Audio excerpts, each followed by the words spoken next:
How do some of the world's biggest brands successfully turn emerging technologies into meaningful business outcomes? And what does it take to drive innovation that doesn't just look impressive, but delivers measurable results? Well, today I'm going to be exploring the intersection of innovation, marketing technology or MarTech, and diversity and leadership with a guest who's been making waves across the industry. Her name is Sarah Salter. She is the Global Head of Innovation and Platforms at Wavemaker Global. And they are at the forefront of applying cutting-edge technologies that solve complex growth strategies. We've heard a lot in the news recently around businesses struggling to find that ROI from their tech or AI project.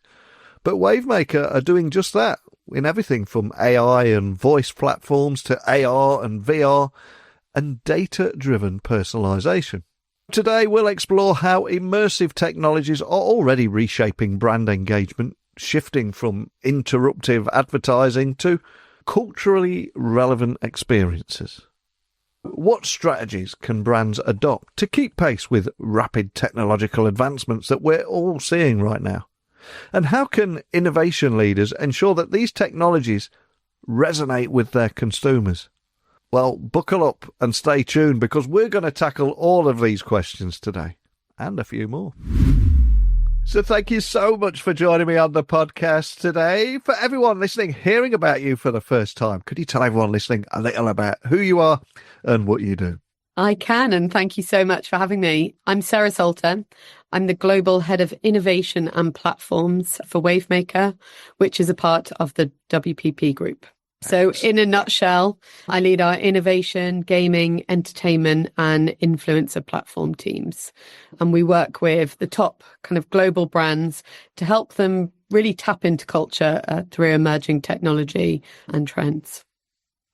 And it's a pleasure to have you on the podcast because when I was doing a little research on you, not only are you the Global Head of Innovation at Platforms at Wavemaker, you focus on some pretty cool tech and emerging technology from AI, AR, VR, voice platforms, all to solve complex growth challenges. And I think we do get distracted by the technology sometimes and not the problems that we're solving. So how do you ensure these innovations deliver practical, measurable results for global clients? Because I think a lot of people are seeing with their AI investments that, we didn't think about the ROI of this and finding out the hard way. So how do you navigate around that?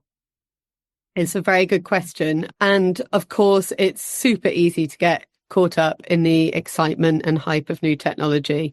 I think just by the very title I have around innovation, I'm often brought in to get people excited about the potential of new technologies.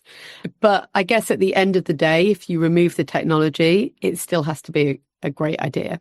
And I guess that's really where we're really focused first and foremost on how we can solve a business problem through great ideas and great solutions. So I think starting kind of at the beginning, we really go into that audience research and design methodologies to ensure that we're solving those problems in the best way. And then we set very clear KPIs up front to track that progress. So that will just allow us to do things like optimize in real time, iterate as we see changes, and help us really demonstrate the returns of our innovations. So what that means, I guess, an example, let's take augmented reality, super exciting technology. We really start with a hypothesis about how augmented reality could improve a specific metric. It could be something like cultural relevance. And then we would run A/B tests to compare what an AR experience would deliver versus a generic experience. And then we measure that impact. And you really do just that, because for my research, you've led digital transformation projects for huge major companies like Nationwide's Local Voices on Alexa and Google, and the NHS's WhatsApp COVID-19 response during the pandemic. So you must have seen and heard so many different things, probably seen a little bit of kickback from technology or the encroachment of technology, as some people would see. So what are the key lessons that you've learned about driving consumer engagement through technology in both public and private sectors? I would imagine you've got quite a unique vantage point here. For sure. I mean, I think probably the first lesson is try not to build something during lockdown with 2 toddlers. That is definitely the biggest challenge I might have faced in my career. But no, I mean, we deliver some incredible projects, some brilliant large-scale projects, as you say, across both public and private sectors. And the 2 examples that you mentioned were both really rewarding projects. I'll touch on, I guess, maybe the NHS COVID misinformation response we built. We had a very short amount of time, a lot of pressure to turn around a very complex project which hadn't been done before. But honestly, to me, it really comes down to having the right recipe for innovation. I think government can often be perceived as being slow and layered, but this really wasn't the case in this project. Speed and agility were essential for delivering it. The NHS campaign was obviously launched in response to a really rapidly evolving crisis, and we had to be very agile and adapt our approach as the situation changed. The thing I think that really stood out in this project was collaboration. We had a client who was determined to deliver a brilliant solution, move fast, break things to make it happen, and a partner who was willing to do a first, to knock down doors, to make sure we utilize their platform and bring on the best team to help us. And then, like anything, a mission that you can all really get behind. I think the mission around COVID, and at a time that was really, really challenging, made us all very unstoppable. We all wanted and had this mission to help as many people as we can. So accessibility was really critical when we were designing this product. We know that WhatsApp is accessible to a large proportion of the population, and this NHS campaign had to be incredibly simple and easy to use to reach a diverse population. I think both projects really highlighted the importance of understanding the needs and motivations behind our audiences. We used a lot of user research to inform our design decisions and to drive that consumer engagement, and continually going back. The government are brilliant at continually testing against the audience, as we're nationwide. We did a lot of testing before we went live. And ultimately, technology's the tool, but it was how we used it to connect with people on a human level that really mattered on both of these projects. And on a personal level, one of the things that stood out to me is the variety of work throughout your career. I mean, you've had over 15 years experience working with brands from P&G and Casio to Equinox, and seen so many different tech trends come and go in that time as well. But I'm curious, how has your cross-industry background influenced your approach to innovation, digital transformation, and your work at Wavemaker? Because I feel like there's a story there too, right? There's always a story, Neil. I genuinely think that everybody at some point in their career should work or change or pivot or cross industries. I think it is how great innovation happens. And personally, I found my diverse background has been invaluable in shaping my approach to digital transformation and to my day-to-day work. I think a number of things that kind of, I guess, stand out to me. Every industry has its own set of assumptions, its challenges, its best practices. And I think that cross-industry experience really allowed me, in all of the different roles I went into, to challenge those assumptions quite freely and bring in some new perspectives to the table. So let's take Equinox as an example. Equinox is a luxury health brand. They famously hired from different backgrounds and industries because they didn't want to be like any other gym brand. They wanted to be elevated. They wanted to work in tech. And we launched some incredible new initiatives off the back of this diversity of thought. We had things like connected cycling experiences. We launched incredibly provocative lifestyle campaigns that pulled on from our chief creative officer's experience in lifestyle brands. So I think I've seen firsthand how it can really impact and drive that change. I also, on a day-to-day, think it just gives you greater empathy for other people. I've worked for major big brands, as you said, be it as a CMO at a startup or head of marketing at a brand, and now agency. And I think it's given me insight into those really unique challenges that each of those industries bring. Wavemaker I have found it more often than not helpful to put myself in my client's shoes, remember what it was like being a client. It helps us get to the solution and solve the problems quicker, helps us break down the barriers. Digital transformation is a huge, huge topic. And I remember being tasked with this client side, and it comes with huge complexities, often huge budgets. But for many clients, that can often be challenging and they don't know where to start. So being able to just go in and understand that and work backwards and maybe start smaller and prove experiments and work up to that kind of full approach to transformation is key. I think another area as well is understanding different customer journeys, how technology can be used to support different journeys. At Casio, we segmented tribes, we understood fan culture. And when I came into this role, it really helped me understand how to better activate across fan culture on platforms. I mentioned Equinox. We partnered with some of the best and most incredible tech and wearable companies, even the likes of Apple. And we really saw our role was to help consumers interpret that vast amount of data that they get from those devices and share what it means for how they work out, how they show up at the gym, how they perform, and even how they sleep. And I think an experience like that's crucial to help understand the value of data and how we use data and the importance of that data. So I could probably name you a million examples, but I think if you look at some of the best leaders in our industry, they come from different sectors. Emma Walmsley, from her role at L'Oreal to CEO of GSK, or even Bob Iger, an incredible example. Before he was CEO of Walt Disney, he had lots of strong financial roles.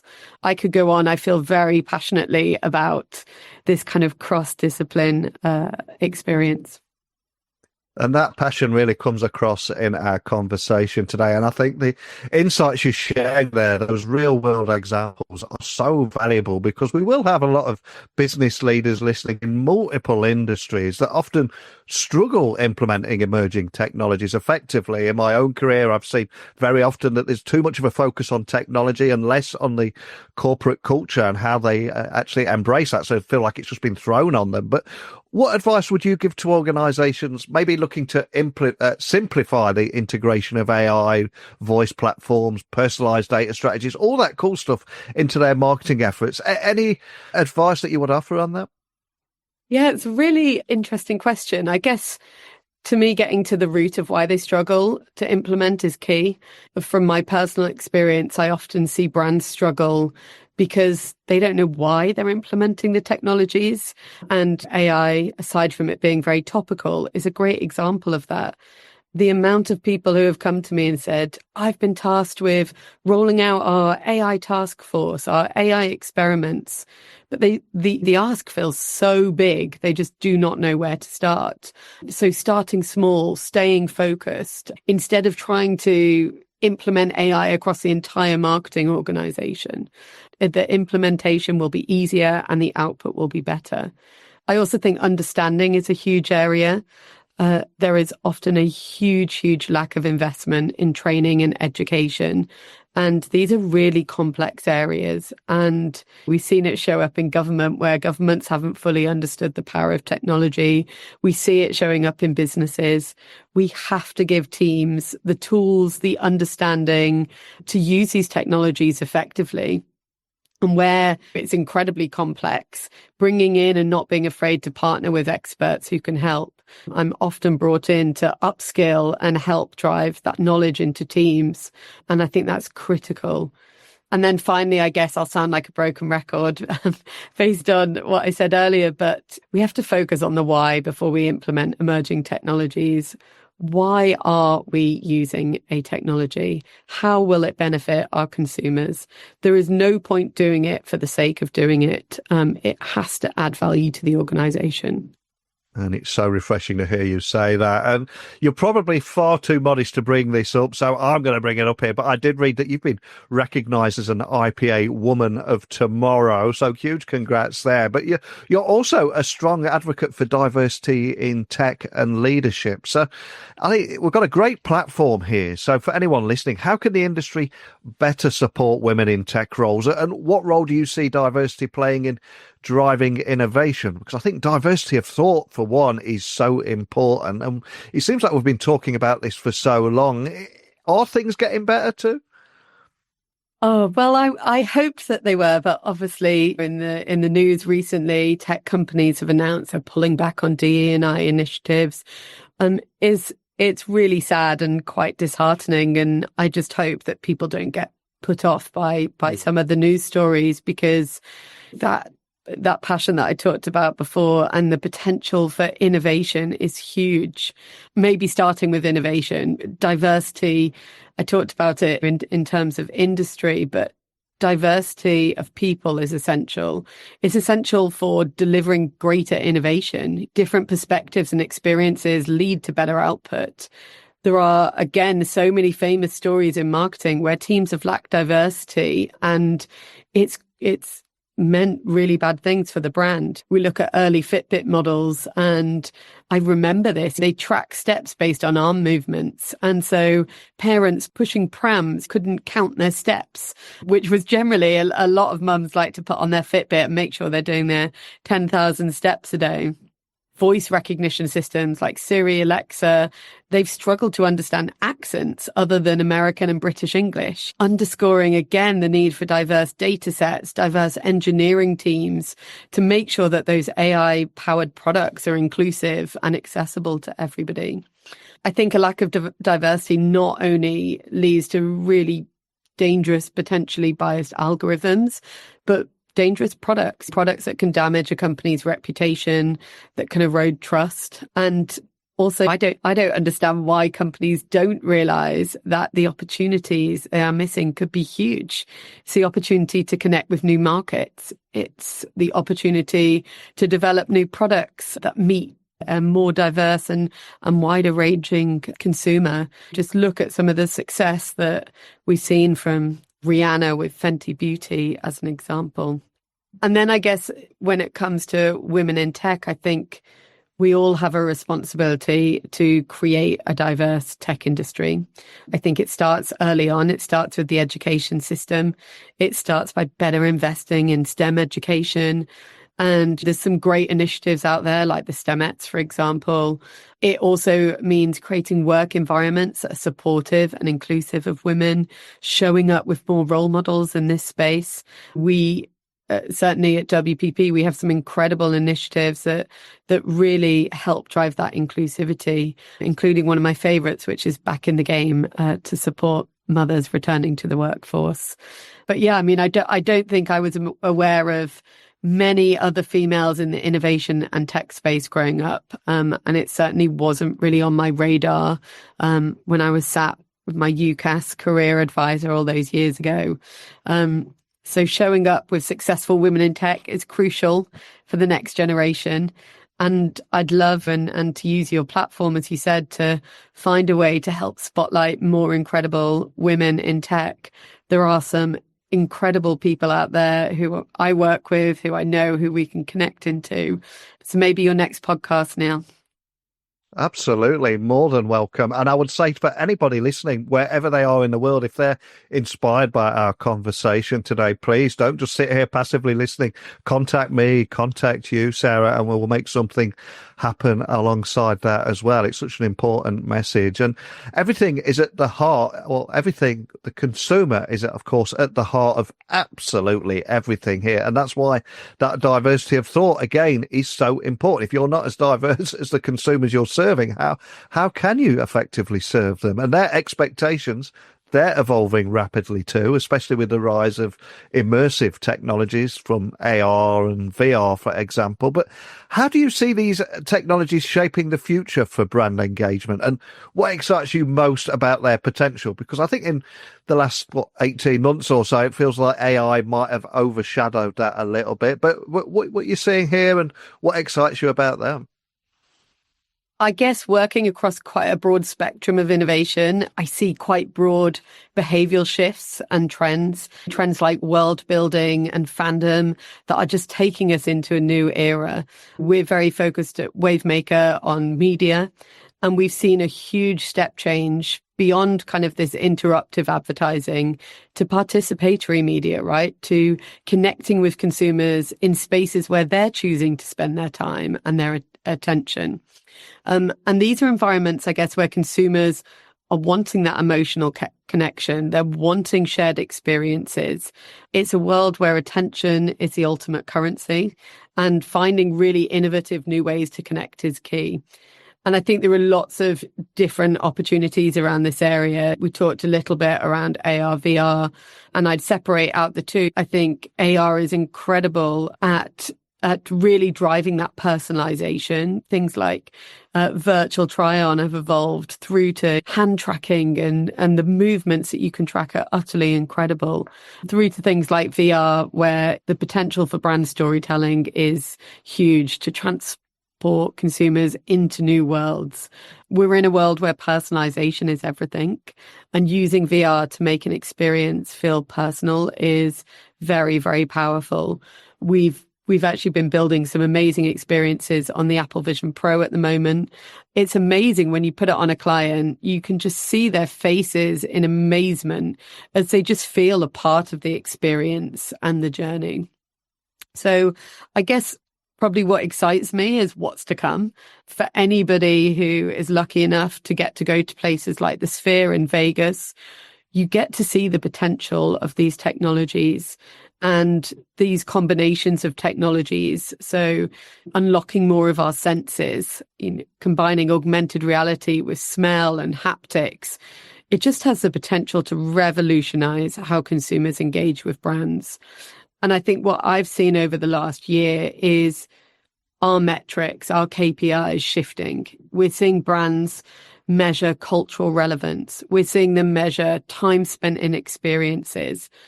I think we are just on the cusp of magic, of taking consumers into just unimaginable worlds through the worlds of things like AI and immersive technology. Yeah, completely agree. And the Sphere in Vegas is something else, isn't it? And I think there's an old saying that the last best experience becomes the standard expectation for every future experience. And if you've seen, I don't know, something like U2 in the Sphere, that's completely changed your standard expectation for concerts, hasn't it? For sure. Yeah. I mean, you're seeing it across music more and more. Musicians are having to be much more creative. It's not just a performance anymore. It's a show. It's an engagement. The likes of Coldplay and their technology. It's incredible what's happening in the world of experience right now. And of course, you've chaired the campaign technology judging panel, so you must see some of the most innovative work in media and marketing out there. So I'm curious, what trends or innovations have stood out to you recently, and where do you see the industry heading next? Because you're in quite a privileged position here. It is such a privilege, honestly, to get to see incredible work. And I would say it's the best bit about my job, getting to look at all this incredible creativity. It gets me so, so excited for the future, for potential generations. And I think when we talk about that innovative work, I could probably theme it quite well. And I talked before about this kind of shift in media from this passive consumption to active participation. And this is really driven by the convergence of advanced technologies and these kind of consumer changing expectations. And it's really, in the last couple of years for sure, changed the type of work that we're seeing. At the moment, I'm talking to clients about 4 kind of behaviors that I'm seeing that are really standing out, and they are lead, equip, connect, and participate. And what that means is for each of those, brands are taking a leadership position on how they use new technology. So it could be a brand like Dove, who have vowed to champion real beauty, and they've made a commitment never to use AI to create or distort women's images. It could be brands focusing on driving that deeper connection. And some of the work that we've seen around getting closer to fans and communities is incredible. We've just done a great piece of work with John Deere Tractor Company. And we recently worked to recruit a chief tractor officer on social platforms to really drive relevance to younger generations. It could be things like the work that we've done with L'Oreal. We recently did a piece of work where we put men undercover in game as females so that they could experience how women gamers were treated. Again, just driving that connection on a much, much deeper level. And I think the last piece, and I'm quite excited about this area actually of innovation in tech, is brands thinking about how they go beyond a transaction and they give things to consumers. They equip consumers with tools, with knowledge, with resources. We see it with the likes of Google, who give away free AI courses, or Amazon and the way that they treat new businesses, or TikTok and the tools they give to creators. Brands are really leveling up innovation in this space. And I think gaming is a really interesting space that this is happening in. We just did a piece actually with Roblox and Danone where we gave consumers in-game items and rewarded them with in-game items. And the engagement was utterly huge. So I think those are kind of the four, I guess, themes that I see emerging. But, overall, I would say our industry is headed towards greater personalization, which isn't changing, but most excitingly, more immersive future. As I kind of gave the Dove example, I think consumers and certainly younger generations, Gen Alpha, they want brands that they can believe in. They want brands that stand up for them, that really go to bat for them. And I think we're seeing that more and more delivered through innovation. And I would just add as well, I think technology undoubtedly plays a key role in how we shape that future. But all of those examples in innovation really show that it's how we connect on that human level that really matters. I love that. And again, such a broad spectrum from tractors to beauty products and gaming. But it's the role of technology and also that human element as well, and bringing people together. And I always say at the end of every episode, technology works best when it brings people together. So kudos to you for what you're doing here. And if we dare to look further ahead, if I was to ask you to look into my virtual crystal ball, what do you think have been the most significant opportunities and challenges for global brands seeking to leverage technology for growth? And how are you at Wavemaker preparing to meet them? Because at an incredibly exciting time, it's probably a little bit daunting for some of the brands out there, but what are you seeing there? What excites you? I think there are a huge number of opportunities. I think seeing how brands are thinking about how they evolve, how they get closer to consumers, and the technologies that will enable them to do that is really, really exciting. I can't not talk about AI and the opportunity to drive that personalization at scale. We've made a huge commitment. We're spending hundreds of millions of dollars investing in AI to help brands really keep up and drive that pace of change. I think a lot of clients are nervous about how they keep up with the rate of change. We talked about it earlier. Technology evolves at a rapid pace. It's getting quicker than ever before. And it's also quite specialist. I think some of the specialisms around things like large language models, we don't see marketing teams set up for today. So for us, it's about investing in talent, the right talent, and investing heavily in that talent, investing heavily in technology so that we can equip our brands with the right tools and technology to deliver on the future, and also partnerships that will really help us navigate these challenges. We know from our side, partnering with Roblox for gaming is key for us. Partnering with NVIDIA in AI has been a key strategy for us, and building our teams around these partnerships, building our teams around the technologies that we're focused on, AI, data science, emerging technology, and using all of these technologies responsibly and ethically is super exciting. And I think we started early, and I think we are in a really, really strong position. And I'm super excited, not just for our brands on the opportunities, but how together we're gonna do some incredible work. Exciting times ahead. And of course, as you said, the speed of technological change is moving faster than ever before, but there's also a chance it might never move this slow again. And I know a lot of people will find that daunting. And I love how you're leveraging technology to enable brands to evolve. And as I said, many people listening will find this hard. So I've got to ask, as someone leading the way here, there is this real pressure on everyone to be in a state of continuous learning. Where or how do you self-educate? How do you keep up to speed with this pace? I think it's really important that you learn daily, firstly, even if I only have 25 minutes in the morning. I normally have an hour actually on my commute. I listen to podcasts. I normally listen to them on 2 times speed, so I can get more information in quickly. I tend to listen and read what other people aren't. We talked about that diversity earlier. I think we all tend to read and listen to the same things. And I think there are some incredible people out there who are talking about things in different ways. I've recently just done my MBA, but I decided not to do a traditional MBA, but to do a future MBA, which is a design-led MBA, which again, challenging kind of, I guess, traditional approaches and more innovative approaches. It was incredible. And I think the best thing about it was the 30 people who were selected for the program. They were all diverse thinkers. They were all looking for an alternative to a traditional MBA they wanted to build to the future.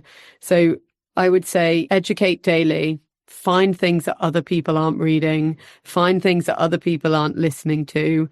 What matters most is having a point of view, and you can only shape that point of view if you hear that diversity of thought and you hear from all sides. Fantastic advice there. Absolutely love that. And we've covered a lot in our conversation today. You've probably got a lot of use cases, etc., and some of the case studies that we've discussed on your website, but it is a huge website. So anyone listening, they want to find out more information, maybe they want to connect with you. Where would you like to point everyone listening? So if everybody goes to WPP's website, wpp.com, you will be able to find out more about WPP and our view on creative transformation and our road to 2025. Excellent. Well, I'll have links to everything and make it nice and easy for people to find you and Wavemaker. And as I said, I covered a lot there, from driving applied innovation for global clients, the proven track record in digital transformation, proving that ROI and those measurable differences. And I think your 15 years of industry experience across such a broad spectrum is just amazing. Equally inspiring, of course, your advocacy for diversity and leadership in tech as well. We could talk for hours on this stuff, so it'd be great to get you back on maybe later in the year, see how things are evolving. But more than anything, thank you for sitting down with me today. Thank you so much, Neil. I really appreciate it. Wow, it is so cool to speak with a guest who loves what she does, passionate about what she does, and making a difference. And I think as we wrap up today, big takeaway for me is that driving innovation, it isn't about adopting the latest technology. It's about solving real business challenges with practical, measurable solutions. And Sarah's insights remind us that successful innovation starts with understanding the audience, setting clear KPIs, and staying focused to outcomes that matter. And her work, I think, demonstrates how cross-industry experience helps challenge assumptions and spark new ideas. While her advocacy for diversity in tech also highlights how inclusive leadership drives better products and market opportunities. And from immersive AR experiences to VR storytelling and the essential role of AI in personalization, Sarah's perspective on the future of brand engagement shows us how technology can create shared experiences that connect with consumers on a deeper level. But you've heard from me, you've heard from Sarah today. This is a monologue, not a dialogue. So tell me, what resonated with you the most? How do you see emerging technologies reshaping your approach to innovation and marketing? I'd love to hear your thoughts. Please join the conversation, share your insights by emailing me, techblogwriter@outlook.com, Instagram, LinkedIn, X, just at Neil C. Hughes. Nice and easy to find. This is one of those episodes that I think I will remember a long time from now. It's one of those that really stand out, and I think so engaging and so many interesting insights. So we will be getting Sarah back on the podcast later in the year. But before we do that, I've got another guest to prepare for to ensure it lands in your podcast feed tomorrow morning. So thank you for listening as always, and I will speak with you then. Bye for now.